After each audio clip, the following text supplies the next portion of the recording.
I think we're ready to get going with our last session for the morning, community-based solutions for better health, a conversation around tobacco use prevention. I'm pleased to be back up on the stage with a new set of panelists in talking about, again, the same format where we see from the policy level to giving you two opportunities to see a policy in action and hard work and community development around tobacco use prevention pieces. Again, during the presentation today, I want you to think about your community and think about the information that you hear on the stage today, how you can take that back and start building building policy change and work in your community and duplicate and replicate some of the work that you'll hear today. I want to introduce my panel. I have Ellen Cartmell. She is the Tobacco Prevention and Cessation Program Manager with the Kentucky Department for Public Health. I have two Kentucky River District Health Department employees, Tara Vostad and Sherrie Stidham. And Sherrie is the Public Health School Liaison, and Tara is the Health Promotion and Prevention Specialist with the Health Department. And then at the end, I have Matthew Sanders, who is representing I Can End the Trend. He is a senior at North Laurel County High School. So with that, Ellen, we're going to start off with getting the audience energized, although I know we don't have a big audience right here, right now, but to just energize them with a Slido question to get some information in regards to their perceptions of what's happening in tobacco policy. So if that Slido can come up, and we'll see if we have that opportunity for those of you who are in the audience, if you weren't here the first session, an opportunity for just to get your perceptions. What are you seeing in your communities? If your phone can reach the QR code, you can bring your phone right up to the screen. If not, enter that number into your phone and answer the question. What percentage of Kentucky youth currently use any tobacco product, including e-cigarettes?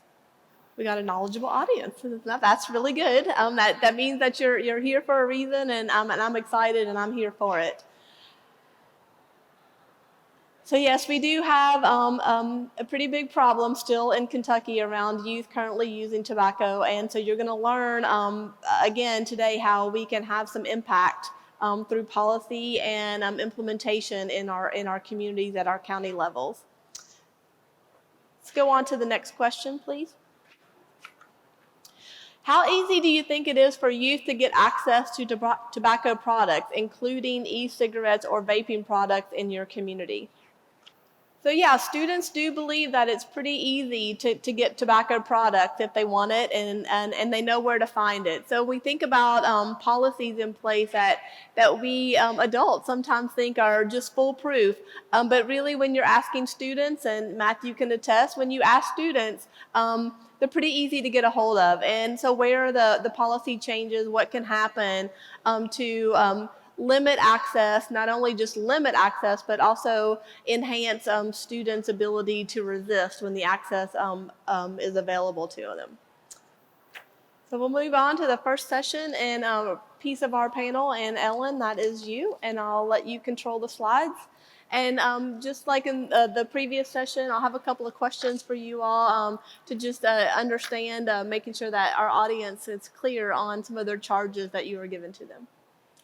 All right. Thank you, everyone, for being here. As Allison said, my name is Ellen Cartmell, and I am the manager of the Tobacco Prevention and Cessation Program, which is part of the Kentucky Department for Public Health. I noticed that my slides are maybe not displaying correctly, but we are a part of the Kentucky Department for Public Health, which is part of the Cabinet for Health and Family Services. So as a part of the Department for Public Health, what my organization or my program focuses on is 4 areas in terms of tobacco prevention and cessation. The first is the one that we're going to focus on mostly here today, that is preventing youth from ever becoming addicted to nicotine. This is extremely important because 9 in 10 adult smokers said that they were addicted before they were 18, so before they were legally even allowed to purchase these products. 99% are addicted before the age of 26, and that's because the brain doesn't finish developing until that age. And when your brain is still developing, you are very susceptible to these addictive products. The other things that we work on are helping people who want to quit using tobacco products. So that's the cessation in tobacco prevention and cessation. We also work on limiting exposure to secondhand smoke as much as possible and advancing health equity, which is what Kenyatta was talking about, and also the last panel, and figuring out where those tobacco-related disparities are and how we can eliminate them and make sure that everyone is getting a fair shot at having a healthy life. So as a state program, there are obviously interventions that we conduct across the entire state, but we also do a lot of investment in local communities. So this is just looking at our state funds for this current fiscal year. We also receive funds from the CDC, and those are not reflected here, but for our state funds, we immediately decided this year that we wanted to give 50% of those directly to the local communities. So that's this green section that you see. We received $2 million, $1 million immediately went to the local health departments to work on community-based interventions that work for whatever their community looks like. The other three things that you'll see are either statewide interventions, like the prevention campaigns that we do, and our quit line, 1-800-QUIT-NOW, or partner interventions, which may be statewide or may work specifically with local communities. So I've mentioned two here. One is I Can End the Trend, which Matthew will talk about, working specifically with schools. And the other is the Kentucky Center for Smoke-Free Policy, which Tara and Sherrie are very familiar with and have worked with. So I want to talk about what that green 50%, that $1 million looks like. So for fiscal year 22 and 23, we were able to fund 21 of the 61 health departments in the state with that funding. That's what this map looks like. Those blue counties are health departments that have funding to work on tobacco prevention and cessation from the state. Obviously, we would love to have every county in the country, in the state, be blue on this topic. Tobacco use is our #1 cause of death. It's our #1 preventable cause of disability and disease. And Kentucky is ranked way up there with some of the top in the nation for our tobacco use rate. So we want every community to be working on this, but we simply don't have the funding at this time. We had to make some very hard decisions, and the question is, how do we make those decisions? The answer is that we did an application process. So every health department in the state was able to apply for a slice of that funding, and we judged those applications based on their approaches to those 4 goals that I discussed earlier. So this is the same slide you saw before. In order to be eligible for funding, they have to do 2 things in prevention. They have to say that they're going to work with schools on being tobacco-free, and they need to ensure evidence-based prevention education in the schools. Now, there are also 4 other things that they might do depending on the level of funding that they receive, but the bare minimum to get state funds is to do those 2 things. So to talk about what that looks like, I mentioned that one of the requirements is that they ensure that there's evidence-based prevention messaging going on in the schools. We support that by getting local community members, people in those communities, trained in facilitating those programs. So an example of that is Catch My Breath. That is an evidence-based curricula that helps talk to students in a way that we actually know works. I will put in a quick plug to say there are a lot of things that we know don't work. For example, there were some strategies in the past of telling kids, like, don't smoke. Smoking is for adults, like it's for grown-ups. And if there's anything that is more enticing to a teenager, it's being told that something is just for grown-ups. And they're like, well, I want to be a grown-up. So we invest in programs that don't do that, programs that are proven to work. Another example of an encouraged activity for our local communities is to work with their youth coalitions, because we know that youth hearing from youth, which Matthew will talk about with I Can End the Trend, is extremely important. That peer-to-peer education and empowering these kids not just to be lectured to, but to take control of their school community and to help their peers. So you do have, maybe, if you don't, you should go get a copy of this handout, which was outside the front door of this room, and it has a link on how to register your youth coalition with this organization. And if you do that, then we will send you information, send you opportunities for education and things you can do with your coalition. Another requirement for our applicants is to work on tobacco-free school policies.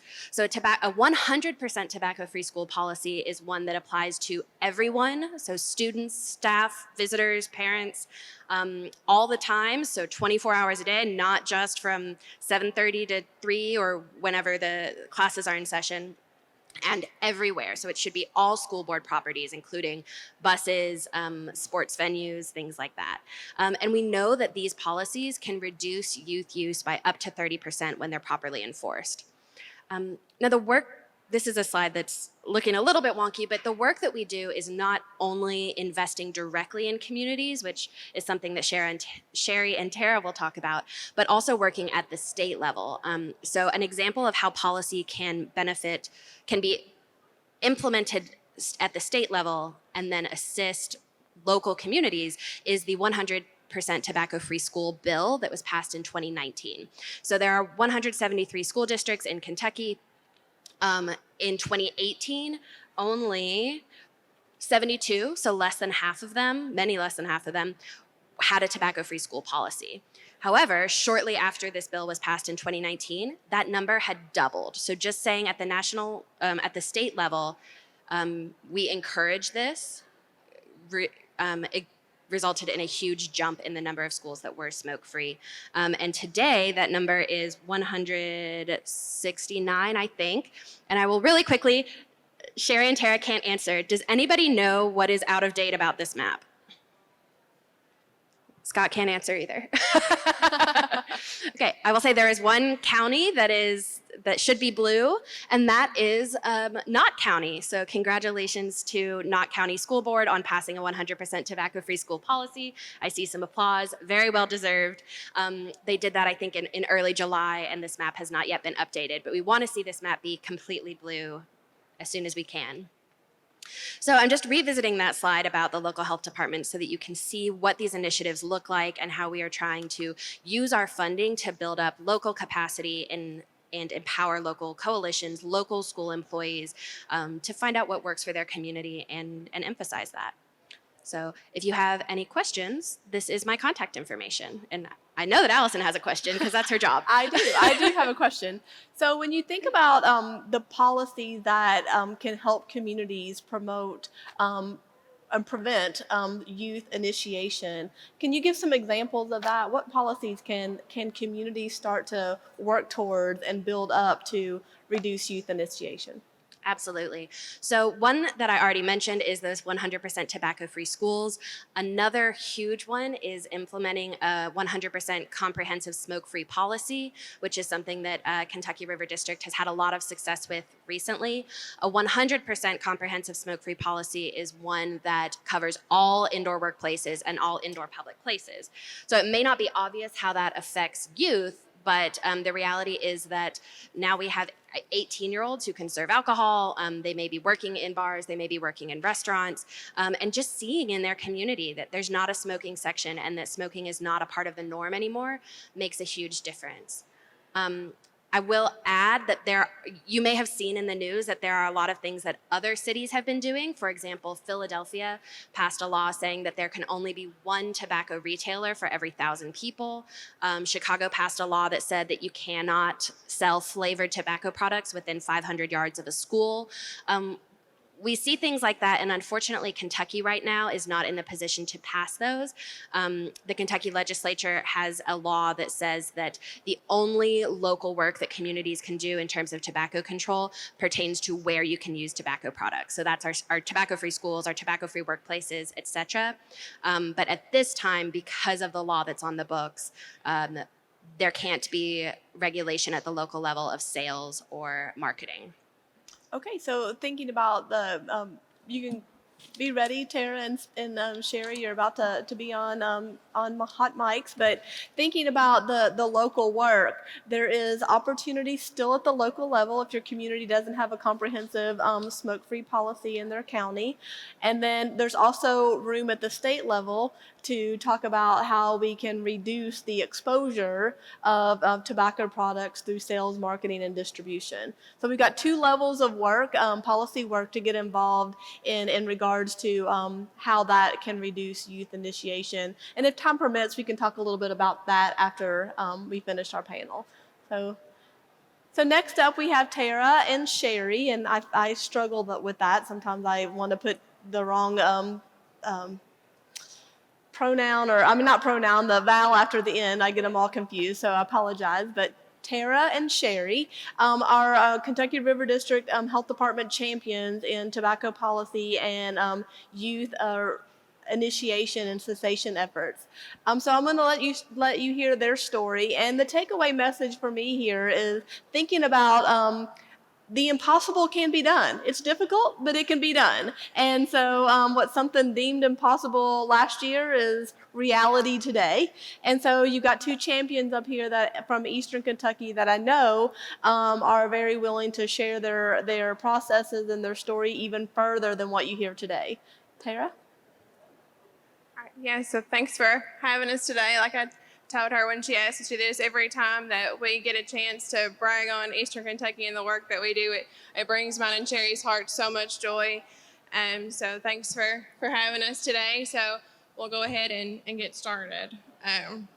So we have the honor and privilege of serving 7 counties in Eastern Kentucky. We serve Knott County, Lee County, Leslie County, Letcher County, Owsley County, Perry County, and Wolfe County with the Kentucky River District Health Department. I serve on the health education team, and Sherrie did, but she is now our public health school liaison. She's serving in a brand new role. She's working still closely with our health education team. We kind of all just work together and get the job done. All right. So my primary role is the policy work, like Ellen kind of touched on. And then I do a lot of in-school prevention programs, and these are some of the ones that we offer. The Donnie Dino program primarily is for kindergarten and first grade. Smart Mouth is for 5th through 8, and that primarily started out as smokeless tobacco, but we have incorporated a lot of cigarettes and e-cigarettes in that too, just because it's needed. We've developed a vaping presentation using the Stanford Tobacco Toolkit. We also do the Not on Tobacco classes through the American Lung Association. And what those are, it is a tobacco cessation class offered for ages 14 through 19 for those teenagers that have started using these products. And we just want to give them the opportunity to be able to quit, because a lot of the times they need that help. Taking the products away from them and throwing them into suspension it's not working, and we've seen that. And this is what is evidence-based, and this is what we're going to have to start incorporating more. And I'm so happy that the schools are starting to see that, and more schools are interested in these NOT classes, and we'll talk more about that a little bit later. And then we also do the Catch My Breath programs as well. So as Ellen mentioned before, Knott County School Board just this past month voted in favor to adopt the 100% tobacco-free schools policy, and we're so excited for that. And actually, Judge Dobson is around here somewhere, and we warned him that he was going to be in a picture on the slides. So we're very excited for that. We started the process with them in 2019 when it became a state thing, and then between health issues with some of their school board members and then pandemic, of course, things kind of got put to the side. And then we decided we're going to try to get back up with them again, went to a board meeting, and it just kind of went on from there. So it was very easy. Everybody was definitely in favor of it. And we've got one more in our district we're going after, and we'll hopefully get them before the school year is over with. Go ahead. So yeah, we were talking about our smoke-free ordinances that we have passed. We have passed 5 in the past 3 years. 3 are countywide. That's Perry County, Knott County, and Owsley County. And then 2 were within city limits, so City of Hazard in Perry County and the City of Beattyville in Lee County. And Lee County we're coming after next. Go ahead. So this is the timeline. Perry County and the City of Hazard, we kind of worked with them together because the county judge and the mayor kind of work a lot together. So that was a good thing to kind of bounce them off each other. And they were both well on board, even though some of the members of those also smoked. They thought this was a great policy to have. So we got those started in 2019. And then again, pandemic hit. And we had started with Knott County, going to the fiscal court meetings, and then after the pandemic, things kind of slowed down. And then we heard, oh, they're doing Zoom meetings with their fiscal courts. So it was like, hey, we want in on this. So we did fiscal court meetings with via Zoom, and did that, and ended up getting the policy passed in 2020. And then Owsley County and the city of Betaville, we started with those next, and we did them both at the same time as well. We got a little nervous in Owsley County at one of the meetings. One of the audience members stood up, and we thought, oh no, And it turned out he was a smoker, and he was very okay with this policy and was very excited to hear that we were talking about this in Owsley County. So we kind of breathed a sigh of relief and moved on with the full support of them. And then, of course, the city of Betaville had no problems whatsoever with passing it all. So everybody was very on board. We did some work within the communities, to kind of let people know. We did surveys. Do we have a slide of that in there? Tara will talk about that in a minute, the surveys that we did in Owsley County and Betaville. But yeah, so far it's been smooth riding to a point where I'm hoping, knock on wood, that the next couple of counties that we start talking with are going to be on board too. Letcher County has a partial policy. They just kind of really need to update to include e-cigarettes. So we're hoping that they can, I think there's favoritism there for that, but I think there's a little hesitancy as well. So we've got a little work to do there. But yeah, so we've got a little work to do, but we've got 3-4 more counties we're working on. Yeah, and when she says Owsley County and Betaville happened at the same time, it literally happened at the exact same time. The night both of the policies got voted on, they were the exact same night. Owsley County's fiscal court meeting was at like 6, I believe. So we went to that meeting. They had the vote. We ran out, booked it to Betaville just in time for their vote. They voted yes, and we left to celebrate. So it literally happened within 30 minutes of each other. So yeah, exact same night. So yeah, like she said, we did do some surveys within our community just because we wanted to go to the fiscal court with evidence. Like, yes, your communities do want this. We're not just sitting here blowing smoke. Your communities want this. They're saying they want this.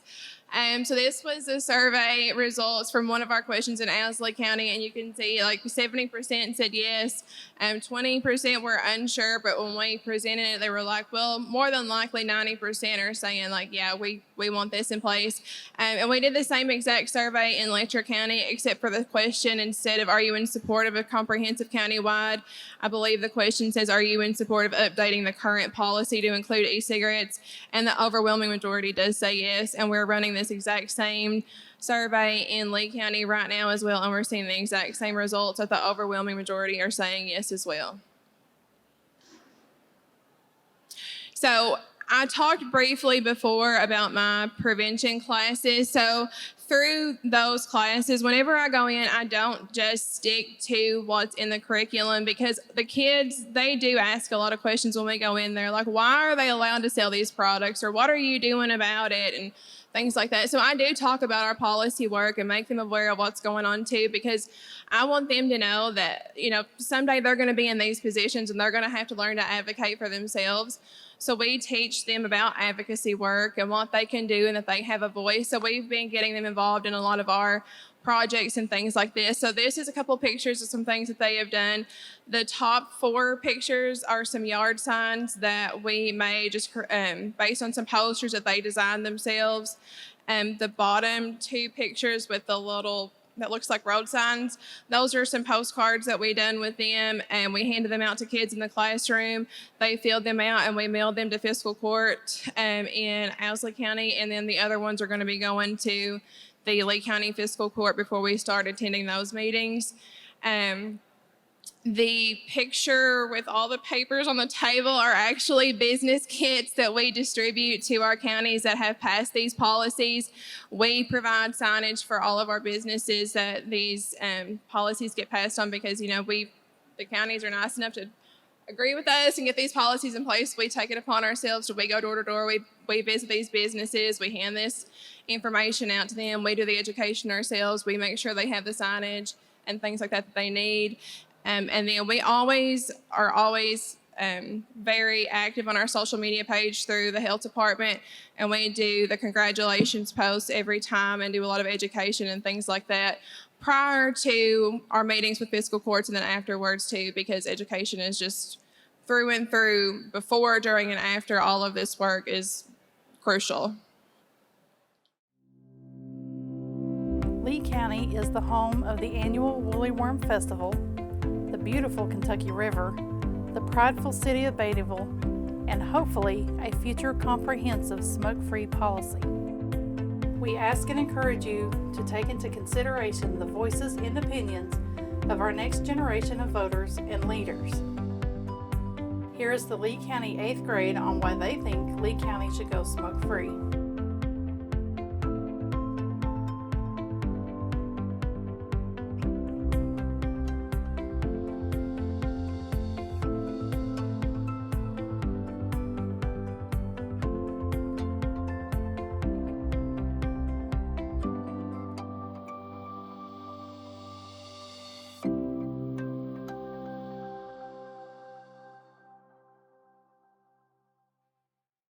On the sheet that Ellen referenced that's on the tall tables as you go out the door, if you didn't get one when you came in, there are links to these videos.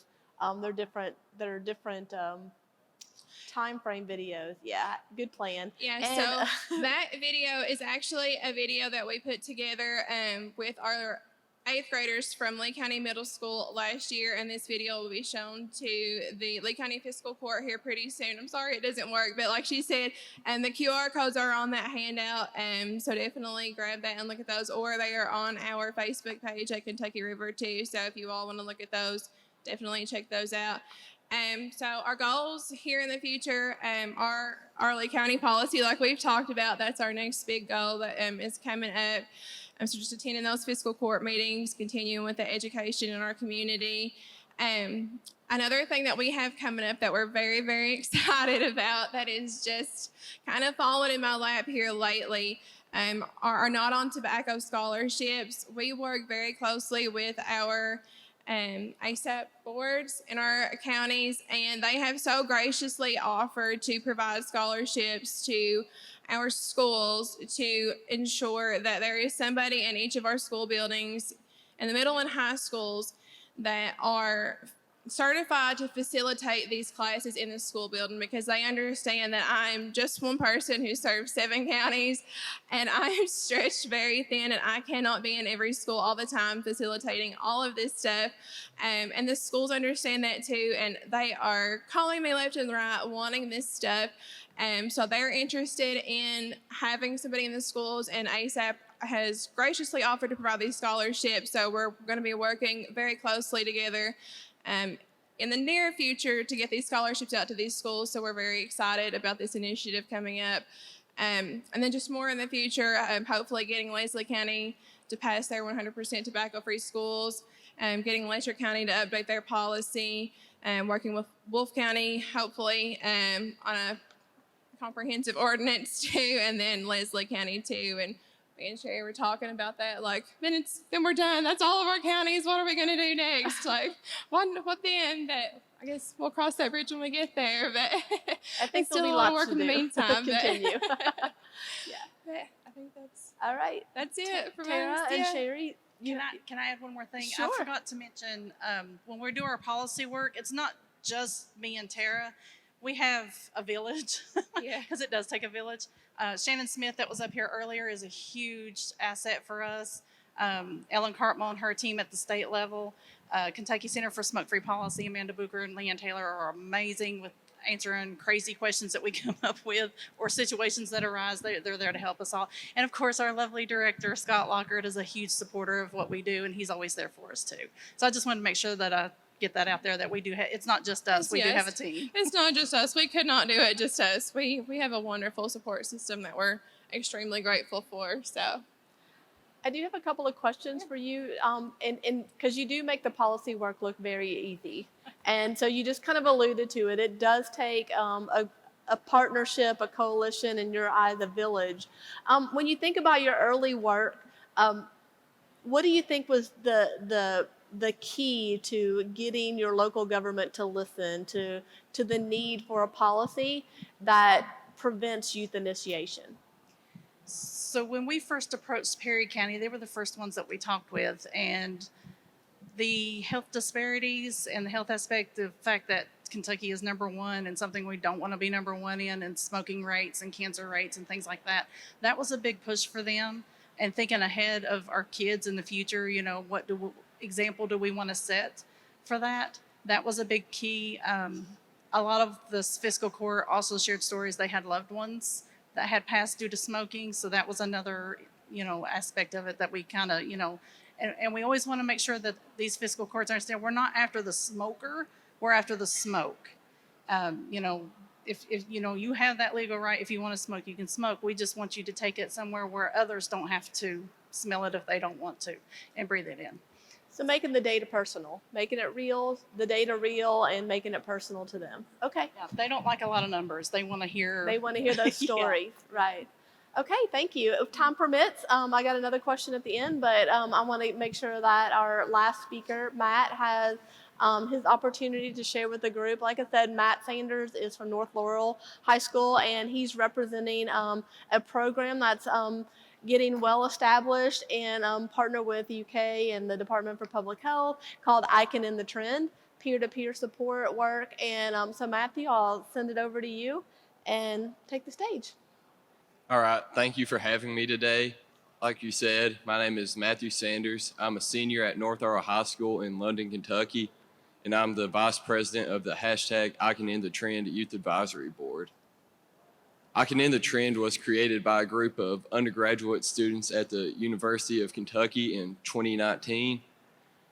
The primary goal of I Can End the Trend is to provide peer mentoring across the state to help prevent and quit using vapes. Our initiatives include school presentations, research, social media such as Instagram and TikTok, and the Youth Advisory Board.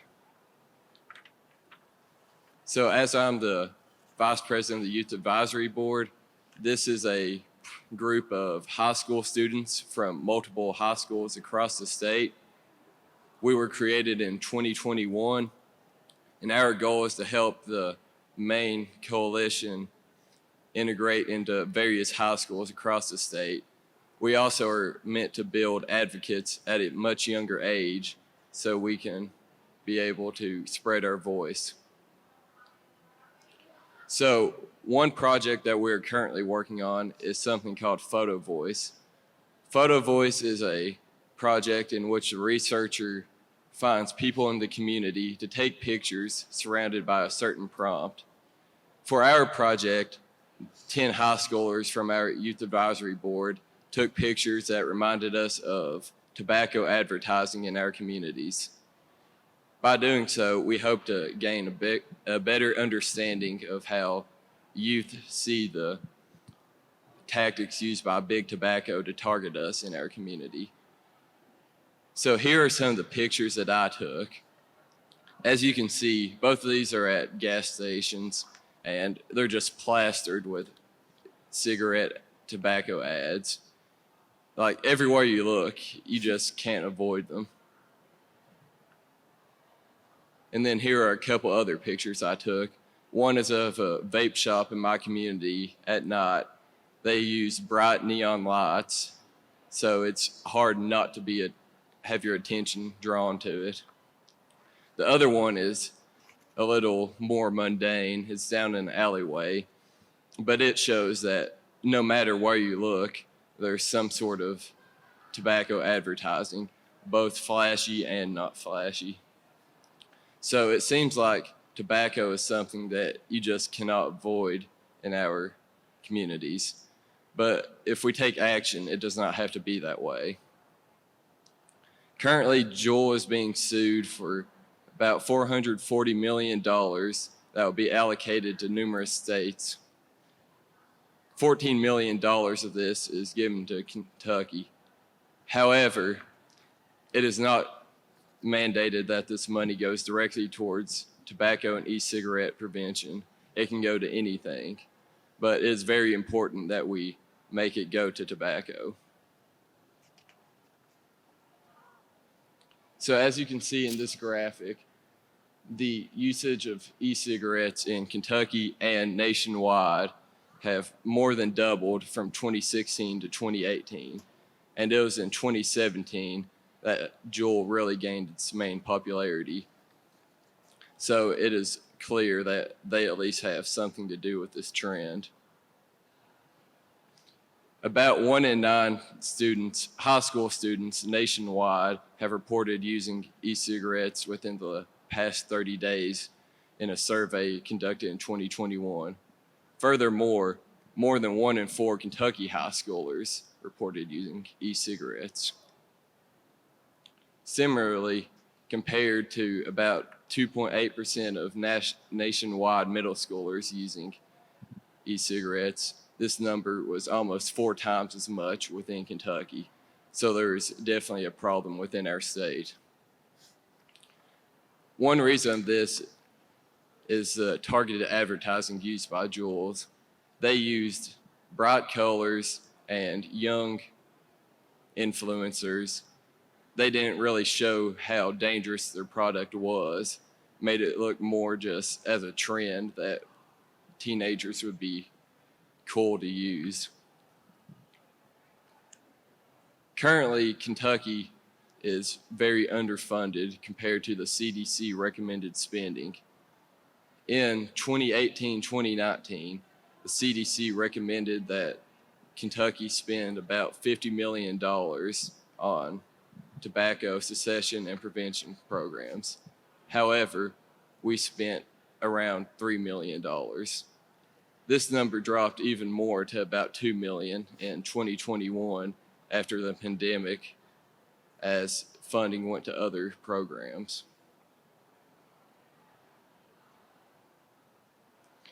During the pandemic, teenagers experienced more isolation and stress than ever before, which greatly impacted mental health everywhere. So many teenagers went towards vaping as a way to cope with this. However, vaping actually makes this problem worse. It has been proven that vaping can lead to 2.4 times higher odds of having depression compared to not using vapes. Furthermore, 4 out of 5 youth who use e-cigarettes have been shown to have anxiety or depression. So it does the exact opposite of what many people used it for. $14 million might seem like a lot of money to go to one cause. However, we are already spending hundreds of millions of dollars on tobacco-related healthcare costs. If we are able to prevent tobacco use in the first place, this number will greatly decrease. So in the long run, we'd be saving government spending. And of course, thousands of people die every year from tobacco-related illnesses within our state. And it is estimated that about 120,000 of current kids, 18 or under, will die within their lifetime from tobacco-related illnesses.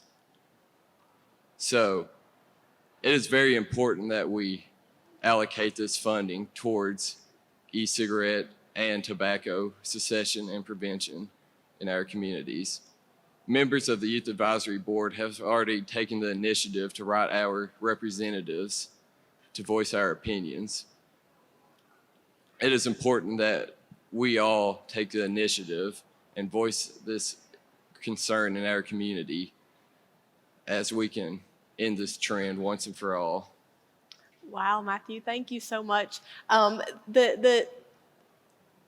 the information that you just shared from your perspective and the opportunities for our audience to get engaged back home and with not only local issues but with the state issues, it's like amazing. I want to have a question just in regards to I Can End the Trend. Do you have participation in all 120 counties, do you know? Or is that still growing? As of right now, we are currently still growing. There are many partner schools throughout the state, and we're currently working on having presentations in more schools and growing our reach. Fantastic. So I want to say I hope I get to elect you to a House of Representatives or the Senate someday. I hope I don't have to wait that long for the policy change to happen, but heck, if you're ready to run, I'm ready to vote for you. In regards to being able to invest, it was fantastic to hear you as a senior in high school advocate for more funding and be able to be up here on the stage to talk about the discrepancy in where Kentucky is investing funding. We talk about we have a problem, but so far we're technically not doing anything truly about it when we want to invest dollars in it. So, seeing that perspective from you gives me hope that, you're spreading that message and more of our youth will understand where investments really need to happen. And that's that upstream approach, policy approaches in regards to reducing the marketing and the flashiness and all of those things. And those are policies that we heard about when we talk about giving back communities the availability to reduce marketing to teenagers and to youth. And so we talk a lot about youth vaping as a serious problem. And so now it's really time to take some serious action and going back to your communities and finding out what is happening. Is your community smoke free? Is your schools 100% tobacco free? Are they, is it an enforcement piece, especially after hours and sporting events? And you've got school age kids, students, high school, college, who are ready to take up and take action and do some peer-to-peer work. So thank you, Matthew. I have time for one question. I want to go back to you. She's like, I want to learn more about the NOT program and what that looks like across all of the communities. What can communities go back to get schools to step up and get some more trainers? Because we don't want this to be a punitive thing, right? It's not a punitive. We know we don't get results when we punish students who are caught with vapes. We want to support them. So what does the NOT program help with that? How can we do that? So as far as getting the implementation done, this is a new thing for us too. So it's going to be a learn as we go. And I actually just had a call with Jacqueline Hodges, who works with Ellen, this week. I was like, help, how do I do this? I have this funding and schools want to do this, but how do I make this run smoothly? So the plan for now is just contacting the schools for one, and like, we have this funding. Who exactly do you want to designate in your school to do this? We have an idea of who we want to do this with, which was like our friskies, our guidance counselors, or somebody in that disciplinary role, I suppose. ASAPs will either assign me the money and I will put it in our accounts and we'll purchase the scholarships and designate that to the school. And that's what the process is looking like so far.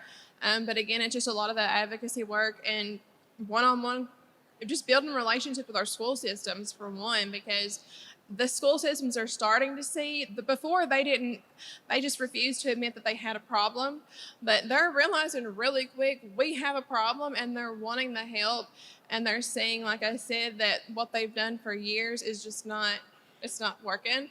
And we've offered this year. We've always offered it, but they've never been interested, but they're seeing now that this is what it's going to take, and they're wanting to do it now, which is great. So we're going to do the best we can with this, and maybe next year we can give you a better answer on how we did it, I guess, because we've actually have done it. But that's the plan, I guess, for now on how we're going to make this happen. And fingers crossed, in my mind, it's just going to work out wonderfully. So we'll see. But Ellen, you can wrap us up. Yeah, I'll just jump in really quickly on the knot question and say actually being trained in facilitating knot is pretty cheap. It's only like $400. I know I say only, but the big issue is finding somebody at the school who can commit the time and having the school administration say, yes, I will pay you to spend this time administering the program and helping the teens. So having those relationships, which Kentucky River has been great about building, is the most important thing to getting that buy-in. All right, thank you for hanging with me. We're out of time. I just want to, your take-home message is thinking about where you can have the most impact in your work. Time is of an essence in curbing youth tobacco use, and we know it happens in policy, and we know that it happens in changing the culture. And so a lot of the things that you hear are not about the smoker, it's about the smoke, and it's also about the exposure to influential youth in our state and changing the culture of seeing e-cigarette, and tobacco use always there and reducing that so that they have a level playing field of making those healthy choices. So thank you all very much. It's time for lunch, right, Josh? And lunch is out here right out here on the I don't know what you all call that, the runway, I guess, or the, enjoy the rest of the afternoon. Thank you for spending the time in the morning with me, Allison Adams, the Vice President for Policy with the Foundation for a Healthy Kentucky. Thank you all so much.